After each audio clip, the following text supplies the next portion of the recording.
Hello guys, কালকে রাত্রে আমাদের এখানে প্রচণ্ড ঝড় বৃষ্টি হয়েছে। তো আজকে আমি সকালে ছাদে উঠে দেখি আমাদের ছাদে জল জমে আছে। সেইগুলো ঝাঁট দিচ্ছিলাম, তখনই মনে পড়লো আমার ঠাম্মা বেশ কিছু গাছ নিয়ে এসছে। ঝাঁট দেওয়ার পর তোমাদেরকে দেখাচ্ছি।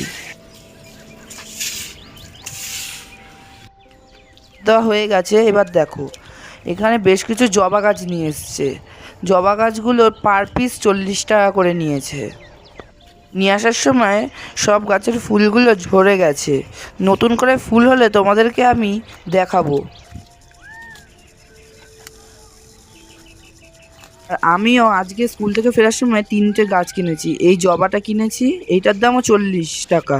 আর নিয়েছি এই থোকা বাগান বিলাসটা, এটার দাম নিয়েছে 60 টাকা। আর নিয়েছি এই গোলাপটা পিঙ্ক কালারের, নিয়েছে এর দাম 40 টাকা। বেশ সুন্দর। এইগুলো যখন রিপোর্টিং করব তখন তোমাদের দেখাবো।